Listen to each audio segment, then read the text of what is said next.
இந்த புண்ணிய பூமியை பொன்முழுகின்ற இந்த பூமியை சூழலை வருகின்ற பொழுது அனைத்து இந்திய அண்ணா திராவிட முன்னேற்ற கழக அரசு நான் முதலமைச்சர் பொழுது விவசாய கோரிக்கை ஏற்று இங்கே இருக்கின்ற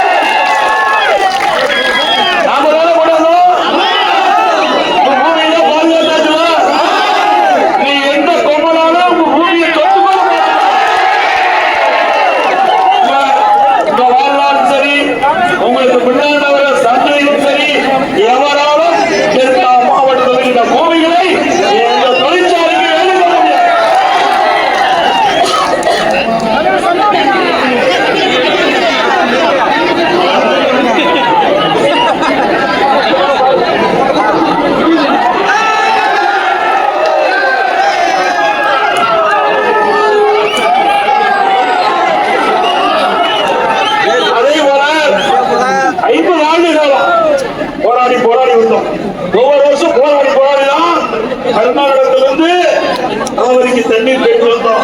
அதுக்கு தீர்வு காண வேண்டும் என்று இணைய புரட்சி தலைவர் அம்மாவர்கள் உச்சநீதிமன்றத்தில் வழக்கு தொடர்ந்து அது நடைபெற்று வந்தது. அம்மா மறைவுடைய அம்மா வழியில் அம்மாவுடைய அரசாங்கம் சட்ட போராட்டம் நடத்தி உங்களுக்கு ஒரு நல்ல தீர்ப்பை பெற்று தந்தது அதிமுக அரசாங்கம்.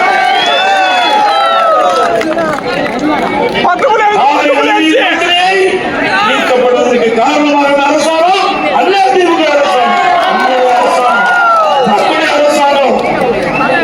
ஆக இந்த மக்களுக்கு தேவையான தண்ணீரை கொடுத்ததும் அதிமுக ஆட்சி, இந்த மக்களுடைய பூமியை பாதுகாத்ததும் அதிமுக ஆட்சி. எப்போ பிரச்சனைகள் தீர்ந்துடுது என்ன வேணுங்கிறீங்க? விளைவிக்கின்ற விளைவுகளுக்கு விளைய வேணுங்கிறீங்க.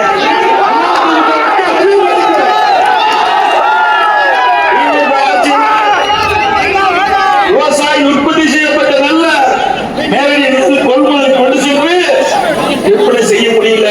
ஆன்லைன்ல போடுறாங்க. ஆன்லைன்ல போட்டு அந்த உற்பத்தி செய்யப்பட்ட நெல்லையெல்லாம் நேரடி நெல் கொள்முதல் கொண்டு சென்றால் உடனடியாக அதை கொள்முதல் செய்யல. திறந்த வழியில் அடி வைக்கிறாங்க. மழை வெள்ளத்தை நனைந்து நெல் வழியெல்லாம் முளைக்குது. விவசாயி பெரும் நஷ்டத்துக்குள்ளாகிறாங்க. அதிமுக ஆட்சி இருக்கின்றவரை உடனுக்குடன் விவசாயிய நெல்லை கொள்முதல் செய்து அவருடைய வங்கியில பணம் செலுத்தப்பட்ட அரசாங்கம் அப்படியே இருக்குது. விவசாயிகள் பார்த்து மனு கொடுத்தாங்க. ஒரு மூட்டை அந்த விவசாயிகள் நேரடி கொள்முதல் நிலையத்தில் கொள்ளுனா 60 ரூபாய் லஞ்சம் கொடுக்கணும். இதை யாருக்கு பணம்? ரத்தத்தை வேலையாக செஞ்சு உழைக்கின்ற விவசாயியுடைய பணத்தை எவ்வளவு கஷ்டப்பட்டு இரவு மாறாம குளத்தை வளர்த்து அறுத்து அந்த நெல்மணிகளால் மூட்டை பிடிச்சு விற்பனை செய்ய கொண்டு போனா அரசாங்க நெல் கொள்முதல் ஒரு மூட்டைக்கு 60 ரூபாய் லஞ்சம் கேட்கிறாங்க. ஆக இந்த அரசு தேவையா?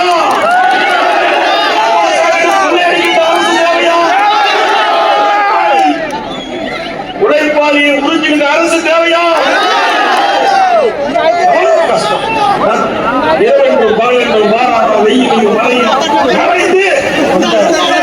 கஷ்டப்பட்டு பாடுபட்டு இந்த நெல்லை உற்பத்தி பண்ணா அரசு தேவையா? அது மட்டுமல்ல, இன்னைக்கு டெல்டா மாவட்டம்னா திமுக கோட்டையா?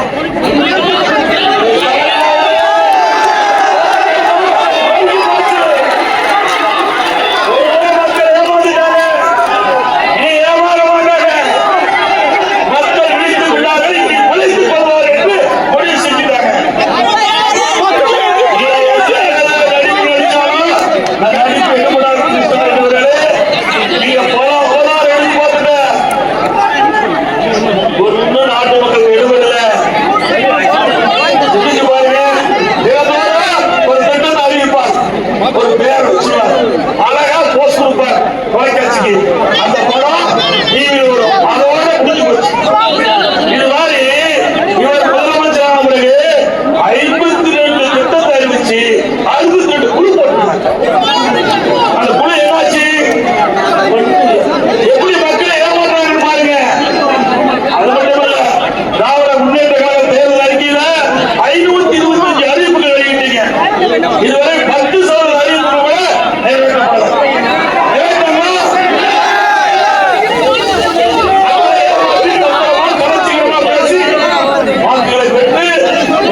கணக்கு கேட்டேன், புள்ளி விவரமா கணக்கு கொடுங்க, அதுக்குண்டான நிதி கொடுக்கணும். ஆனா அதுல குறைகள் நடந்திருக்குது, அதெல்லாம் புள்ளி விவரம் கொடுக்க மறுக்கிறார்கள் என்று எழுதுவதை சொன்னார்கள். உடனடியாக அவரை கேட்டுக்கொண்டு தயவு செய்து அனுபவித்து ஏழை மக்கள் இறந்தோறும் வேலைக்கு சென்றால்தான் அவருடைய அடுப்பு எரியும். அப்படிப்பட்ட அடித்தளத்தில் இருக்கின்ற மக்கள் தான் 100 காலத்திலே இன்னைக்கு பணிபுரிந்து கொண்டிருக்கிறார்கள். ஆகவே அதையெல்லாம் நீங்க பொருட்படுத்தாம நீங்க முதல் கட்டமாக ஒரு நிதி விடுவீங்க என்று சொன்ன உடனே 2999 கோடி இந்த 100 நாள் வேலை திட்டங்களில் இந்த முடிவிற்கு அது மட்டும் அல்ல, மாணவர்கள் கல்விகளை ரத்து பண்ணாரா? சிலிண்டருக்கு 100 ரூபாய் மானியம் கொடுத்தாரா? பெட்ரோல் டீசலை குறைக்கிறாரு, குறைச்சிட்டு டீசலுக்கு 4 ரூபாய் குறைக்கவே இல்லை. இது வரைக்கும் வச்சிருக்கா போய் ஆஸ்திரேலியாவே நீங்க நம்பலாம். ஒரு வாழை சொன்னது இந்த ஆட்சியில சொல்வதாத்தையும் பொய்யை தவிர்த்து ஸ்டாலின் வாய்த்து வராது. பொய் சொல்வதற்கு நோபல் பரிசு கொடுக்கணும்.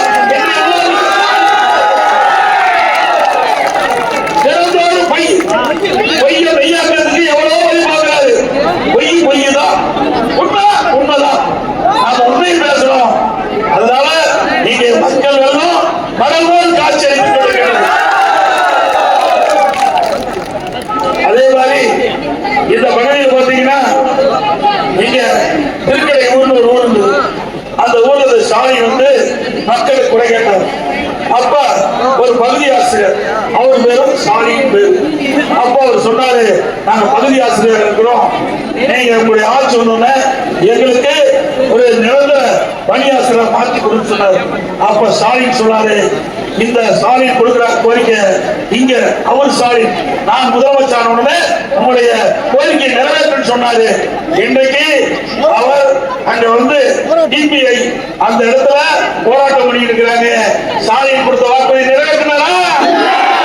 அந்த பகுதி ஆசிரியரை கைது பண்ணி அங்க போய் கல்யாண மண்டபத்தில் வச்சிருக்காங்க. ஆக உரை கேட்க வந்த ஸ்டாலின் அந்த நேரத்தில் வாக்குறுதி கொடுத்தார். ஆட்சிக்கு வந்தவுடன் அந்த பகுதி நேரத்துக்கு முழு நேர பணி கொடுக்கப்படும் என்று சொன்னாரு. நிறைவேற்றினாரா? இதுதான் ஸ்டாலினுடைய டபுள் கேம்.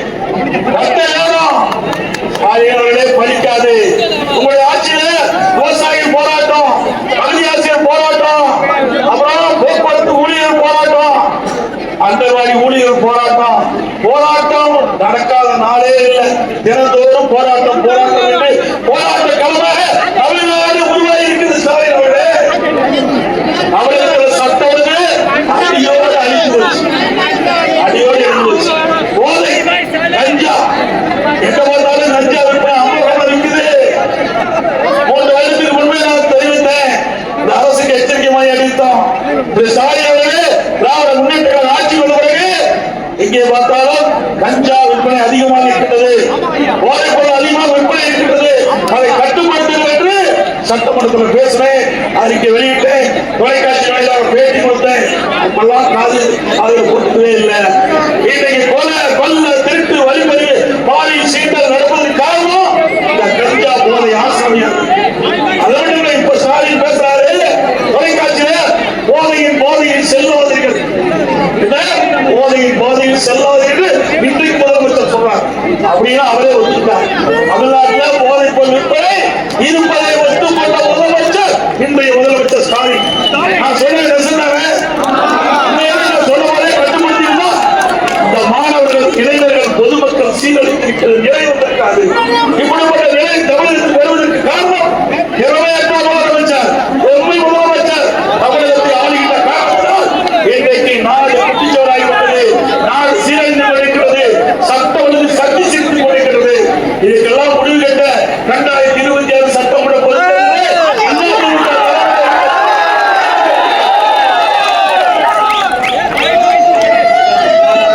இந்த இரவு பார்த்தீங்கன்னா திருச்சி சவால் கொடுத்திருக்காரு.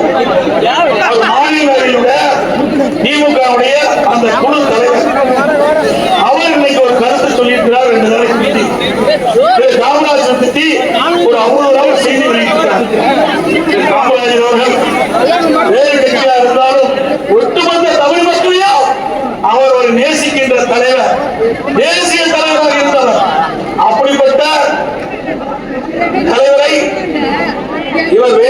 திட்டமிட்டு ஒரு அவதூறான செய்தி வெளியிட்டது கண்டிக்கத்தக்கது. அதுவும் சாதாரண ஆள் இல்ல. அவர் மாநிலங்களவையிலே வேகமாக துரிதமாக நாட்டு நடப்பை திமுக சார்பாக பேசக்கூடிய அவர் திமுகவுடைய துணைப்பான் செல்வார். அப்படி இருக்கின்ற ஒருவர் காமராஜர் அவர்களை தவறாக பேசலாமா? கண்டிக்க முடியுமா? இதற்கெல்லாம் ஆணுவ பேச்சு, அகங்கார பேச்சு, இதுக்கெல்லாம் 2026 தேர்தல் நெற்றி.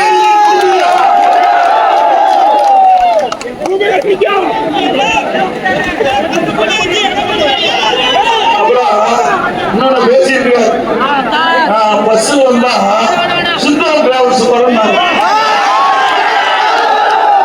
ஆமாப்பா, நான் விவசாயி, அப்படிதான் வர முடியும். நீ கோடி சொல்ற அப்பா முதலமைச்சர் இருந்தாரு. மட்டும் 8000 கோடி இருக்குது. 8000 கோடி இருக்குது. கருணாநிதி குடும்பத்துக்கு ட்ரெஸ்ல 8000 கோடி வச்சிருக்கிற நீ பென்ஸ் பஸ்ல வரலாம், ஹெலிகாப்டர்ல வரலாம், தனி விமானத்துல கூட போயிட்டு இருக்கிறான். அப்படிதான் வர முடியும்.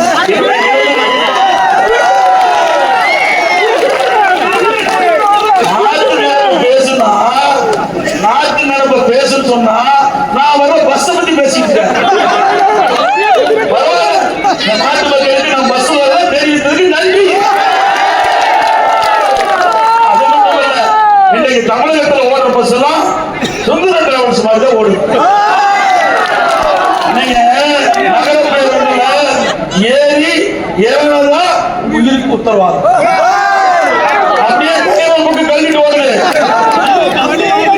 அதோட சென்னையில நகர பேருந்துல ஏறி பெண்மணி போகும்போது அடியில் இருக்கிற அந்த பிளாட்பாரம் கலந்துக்கிட்டு அந்த அம்மா நடந்து போய்கிட்டே இருக்குது.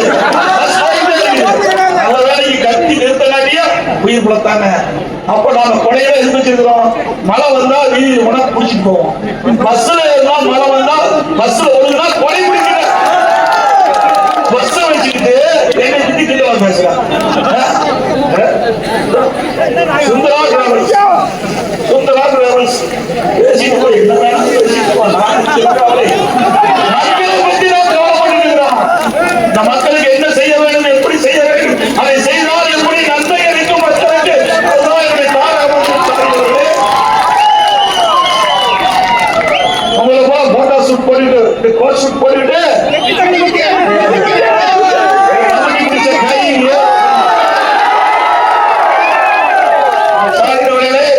நீங்க வந்த போத வேற, நான் வந்த போத வேற.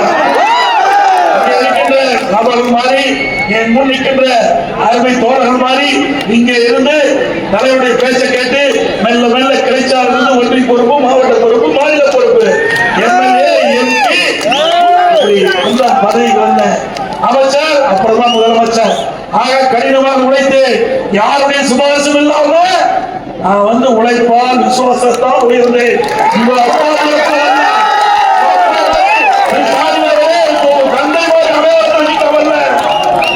கஷ்டப்பட்டு உழைச்சா அண்ணா திமுக யார் வேணாலும் உயர்ந்த பதவிக்கு வர முடியும்.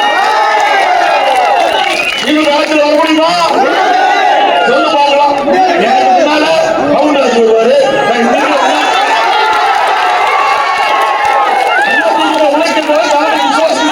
மக்களுக்கு சேவை செய்து மக்களுடைய நன்மதிப்பை பெற்றவர்கள் யாராக இருந்தால் அண்ணா திமுகவுக்கு உயர்ந்த பதவிக்கு வர முடியும். அதுக்கு நானே சாதாரண விவசாயி ஒரு நாட்டில் முதலமைச்சர் ஆக முடியுமா? சாதாரண விவசாயி ஒரு கட்சிக்கு பொதுச்செயலாளர் ஆக முடியுமா? அது அண்ணா திமுக தான் முடியும். திமுகவில் குடும்ப உறுப்பினர் தான் ஆக முடியும். திரு கருணாநிதி, அப்புறம் திரு ஸ்டாலின், அப்புறம் உதயநிதி ஸ்டாலின், மந்திரி வெக்கமில்லா சொல்றாரு, இன்பநிதி வந்தாலும் நாங்கள் ஏற்றுக்கொள்வோம். அப்படின்னா அடிமை சாசனம் எழுதி கொடுத்துட்டாங்க திமுக. அது கட்சியில கார்பரேட் கம்பெனி, மரம் செலவு பார்க்கின்ற கட்சி நாட்டுக்கு தேவையா? இப்படி கட்சி வச்சுக்கிட்டு எங்களை பத்தி பேசுறீங்க. நல்லா சிந்திச்சு பாருங்க. இன்னைக்கு திரு துரைமுருகன் அவர் எதிர்கட்சியா இருந்தாலும் அவர் பெரியவர், வயதிலே மூத்தவர், இன்றைக்கு தமிழகத்திலே அதிக நாள் சட்டமன்ற உறுப்பினராக இருந்தவர் அவர் தான். அப்படி அதிக நாள் சட்டமன்ற உறுப்பினராக இருந்து திமுக போராட்டத்தில் கலந்துட்டார். எமர்ஜென்சி போர்டு அவசர காலம் நிகழும் போது விசாசனத்தில் கைதி வெட்டி உள்ள போனார். அப்ப ஸ்டாலின் திரு கருணாநிதி நூற்றாண்டு விழா நடத்தினார். அப்ப ஒரு கண்காட்சி நடத்தினாங்க.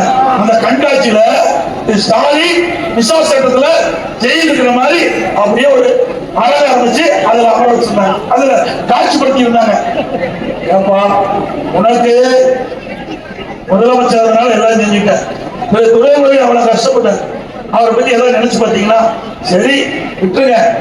நீங்க உதயநிதி இந்த கட்சிக்கு என்ன செஞ்சார்?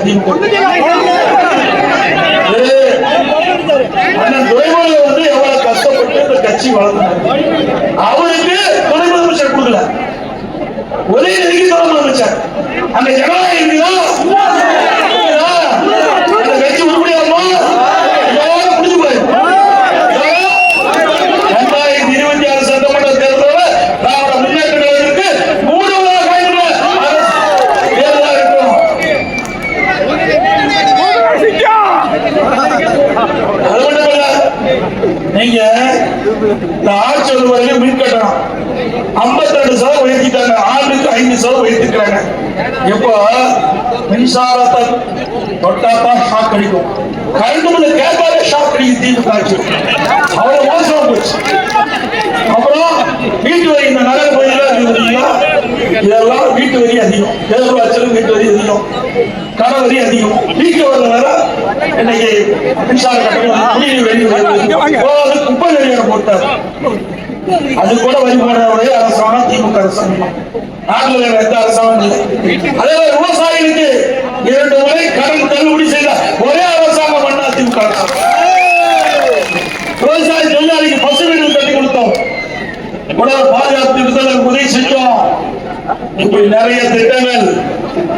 ஏழை தொழிலாளிகளுக்கு அங்கே கறவை மாடுகள் இலவசமா கொடுத்தோம், ஆடுகள் கொடுத்தோம், கோழிகள் கொடுத்தோம், எல்லாம் கொடுத்தோம். அதெல்லாம் கிராம பொருளாதார வளர்ச்சிக்காக கொண்டு வரப்பட்ட திட்டம் எல்லாம். இன்னைக்கு அரசு பள்ளி படிக்கிற மாணவர்களுக்கு லேப்டாப் 12,000 ரூபாய், ஒரு லேப்டாப் 52,30,000 ரூபாய் கொடுத்தோம். நான் வர வழியில மாணவர்கள் தடுத்து நிறுத்தினாங்க. ஒரு 50 மாணவர்கள் தடுத்து நிறுத்தி ஐயா லேப்டாப்லாம் நிறுத்திட்டாங்க. நாங்களாம் கிராமத்தில் இருக்கிறோம். 4,000 போயிட்டு லேப்டாப் வாங்க முடியல. இதனால என்னுடைய கல்வியெல்லாம் இன்னைக்கு வந்து முழுமையா கல்வி எடுக்க முடியல. நீங்க வந்த உடனே கூட நாங்க நிச்சயமா அண்ணா திமுக ஆட்சி வந்த பிறகு நிறுத்தப்பட்ட லேப்டாப் கொடுக்கப்படும்.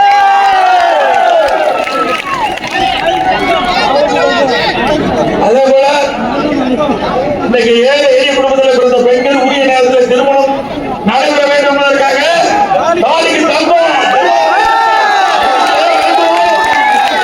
ஒரு பவுனுக்கு 70,000 இருக்குது. அதையும் நிறுத்திட்டாங்க. அம்மா மணிக்கு கிராமப்புறத்தில் இருக்கிற ஏழை எளிய மக்கள் அதிகமாக வச்சுக்கிட்ட பகுதியில நோயாளிப்பட்டா அங்க ஒரு அம்மா மணிக்கலைக்கு துவங்கி அங்கேயே இலவசம் வைத்தியம் பண்ணோம். எப்பயுமே சாப்பிட்டார் அம்மா மணிக்கலைக்கு ஒருத்தர் நர்ஸ் ஒருத்தர், அதோட மருத்துவ உதவியாளர் ஒருத்தர் சிறப்பாக செயல்பட்டு வந்தது. அது கொடுக்க முடியாத அரசியல் கால் பிடிச்சோடு ஏழைகளுக்கு வைத்தியம் கூட தடுத்து நிறுத்துகின்ற ஒரே அரசாங்கம் ஸ்டாலின் தலைமையில் திமுக. இது எதையோ வந்தது நீ செஞ்சிருப்பா. நீ இன்னொரு 2,000 மருத்துவ அம்மா மருத்துவமனைக்க அங்க போய் மாவுல எவ்வளவு கஷ்டம். நான் முதல்ல பாடுபடுற அந்த தொழிலாளி பிரைவேட் டாக்டர் போனா 200 ரூபாய் ஃபீஸ் வாங்குவோம். அண்ணா திமுக ஆட்சியில் அந்த ஏழைகள் எண்ணி பார்த்து கிராமப்புறம் நீங்க ஏதாவது நோயப்பட்டா டவுனுக்கு 5 கிலோமீட்டர் 20 கிலோமீட்டர் நீங்க வந்தா சிகிச்சை பெறணும். அந்த பகுதியிலேயே அந்த ஏழைகளுக்கு சிகிச்சை அளிக்க வேண்டும் என்று கொண்டு வந்த உன்னத திட்டத்தை நிறுத்தி அரசாங்கம் வேணுமா? அரசாங்கம் வேணுமா?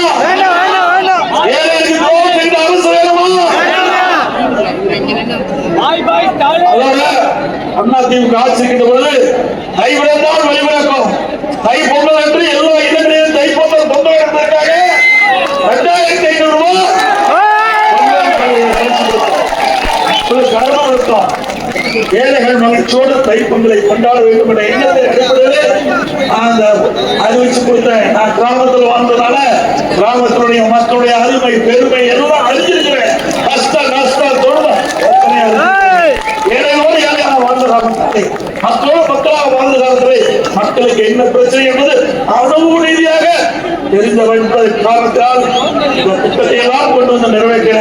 எங்கெல்லாம் நீர்களை சேமிக்க வேண்டுமோ அங்கெல்லாம் தடுப்பணை கட்டினேன்.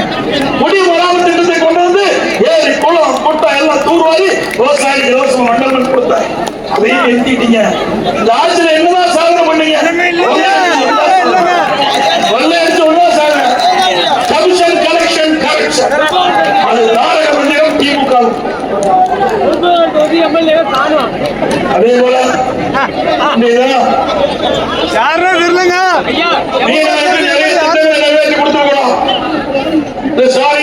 பேசியிருக்கிறார். மத்திய அரசு அங்க இருக்கின்ற கச்சத்தீவை வீட்டுக்கு கொடுக்கல. எவ்வளவு கோரிக்கை வச்சன. கச்சத்தீவை தாரை வார்த்தது திராவிட முன்னேற்ற கழக அரசு திரு கருணாநிதி முதலமைச்சர் தான் தாரை வார்த்தை கொடுத்தார் இலங்கைக்கு. அப்போ மத்திய காங்கிரஸ் ஆட்சி இதுவரைக்கும் ஏன் தட்டி கேட்கல? திராவிட முன்னேற்ற கழகம் மத்தியில 16 ஆண்டு காலம் ஆட்சி அதிகாரத்தில் மத்தியில நீங்க இருந்தீங்க. பாரதிய ஜனதாவோட 5 வருஷம் கூட்டணி இருந்தீங்க. மத்திய ஆட்சி அதிகாரம் காங்கிரஸ் 5 வருஷம். அதுக்கு விபிசி குஜராத் இப்படி பல பிரதமருடைய அமைச்சரவையில அங்க வைத்தது திமுக கட்சி. அப்பெல்லாம் அந்த மீனவர் பத்தி கவலைப்படல. மீனவர் கஷ்டப்படுறது தெரியல. கச்சத்தீவு நீங்க கருணாநிதி குடும்பத்துக்கு லாபம் இல்ல, திமுக லாபம் இல்ல. அடுத்த ஆண்டு தேர்தல் நடக்கிறது. அந்த தேர்தலை மையமாக வைத்து மீனவருடைய வாக்குகளை பெறுவதற்கு தந்திரமா இன்னைக்கு நல்லவர் போல் ஆரவாடி மக்களுடைய மீனவர் மக்களுடைய வாக்குகளை பெறுவதற்காக கொண்டு செய்கின்ற முதலமைச்சர் இன்று முதலமைச்சர் உணர வேண்டும் என்ற நேரத்தை தெரிவித்து இன்றைக்கு நம்முடைய பூம்புகார் சட்டமன்ற தொகுதியில் அதிமுக ஆட்சியில் நிறைவேற்றப்பட்ட பணிகள் சிலவற்றை இங்கே தெரிவிக்க விரும்பினேன். பூம்புகாரில் மீன்பிடி துறைமுகம், மீன்பிடி இறங்குதளம், மீனவர்கள் வலைகளை பாதுகாக்க கட்டிடம் 340 கோடியில் கரங்கம்பாடியில் மீன்பிடி துறைமுகம், மீன்பிடி இறங்குதளம் 146 கோடியில் அனைத்து வசதிகளும் அமைக்கப்பட்டது. தருமபுரத்தில் 9 கோடி மதிப்பீட்டில் குடிநீரை நன்னீராக மாற்றுவதற்கு தடுப்பணை கட்டப்பட்டது. கடல் அரிப்புகளால் பாதிக்கப்பட்ட வானகிரி மீனவர் கிராமத்தை பாதுகாக்க ரூபாய் 3 கோடி நிதி ஒதுக்கீடு செய்து தடுப்பு சுவர் அமைக்கப்பட்டது. மருதப்பள்ளம் ஊராட்சி சின்னக்குடியில் மீன்பிடி இறங்குதளம் கடல் அரிப்பால் பாதிக்கப்பட்ட வானகிரி மீனவர் கிராமத்தை பாதுகாக்க 34 கோடி நிதி ஒதுக்கீடு செய்யப்பட்டது. மருதப்பள்ளம் ஊராட்சி சின்னக்குடியில் மீன்பிடி இறங்குதளம் தூண்டில் வளைவு வைக்க 6 கோடியில அமைக்கப்பட்டது. காமநல்லூர் ஊராட்சியில் சின்னமேடு மீனவர் கிராமத்தில் 10 கோடி மதிப்புள்ள தடுப்பு சுவர் அமைக்கப்பட்டது. ஆயிரமங்கலம் ஊராட்சியில் காவிரி ஆற்றில் 15 கோடியில தடுப்பணை கட்டப்பட்டது. குற்றாலமன்றியம் மாதிரி முகத்தில் அரசு கலை மற்றும் கல்வி கட்சி சாணியில் கூட்டத்தில் பேசுறார் எடப்பாடி பழனிசாமி. படிப்புனா கசக்கிறார். அதிமுக படிப்பு தான் ஈடுகிறது.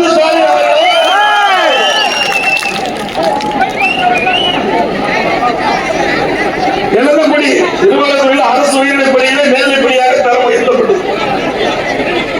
மகிமலை ஆறு, மஞ்சள் ஆறு ஆகிய 2 ஆறுகளிலும் சுமார் 330 கோடி மதிப்பீட்டில் தடுப்பு சுவர்கள் 10க்கும் மேற்பட்ட தடுப்பணைகள் பாலங்கள் கட்டப்பட்டது.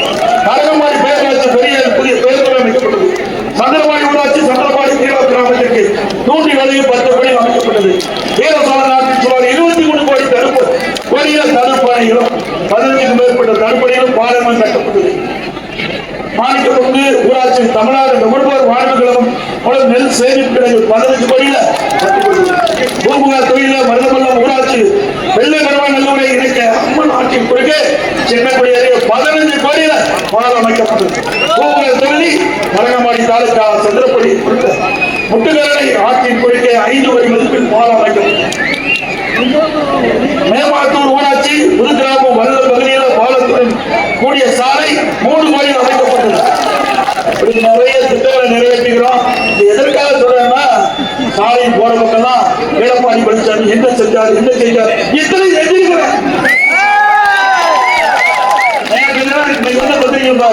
எடப்பாடி பழனிசாமி ஒண்ணுமே செய்யலையா? இந்த பூம்புகார் சட்டமன்ற தொகுதியில் மட்டும் இவ்வளவு திட்டங்களை நாங்கள் செஞ்சிருக்கிறோம். நிறைய கோரிக்கை வச்சிருப்பீங்க. அதுல கோரிக்கை எல்லாம் அனைத்து இந்திய அண்ணா திராவிட முன்னேற்ற கழகம் அமைந்த பிறகு பரிசீலித்து நிறைவேற்றப்படும் என்ற செய்தி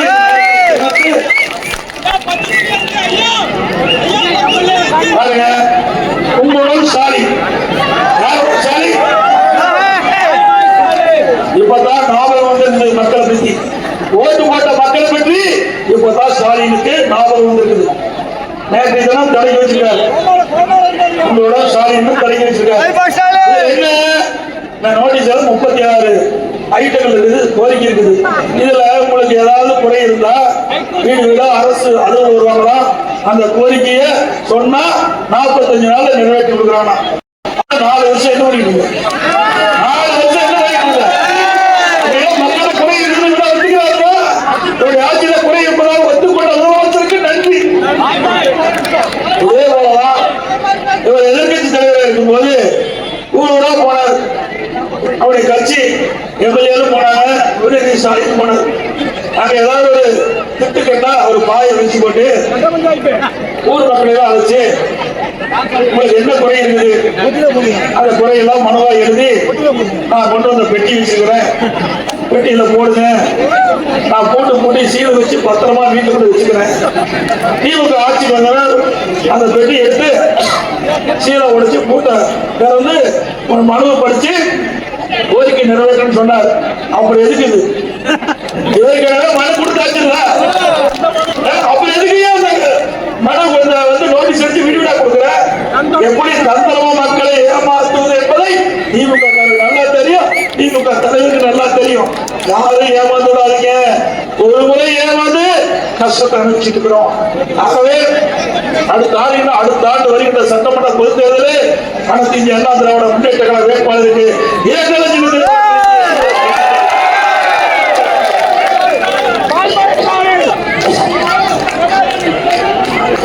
இன்னும் 100 ஆண்டு ஆனாலும் அதிமுக ஆட்சி அதற்கு இந்த பூம்புகார் சட்டமன்ற தொகுதி மக்களே சாட்சி. மக்களை காப்போம், தமிழகத்தை மீட்போம்.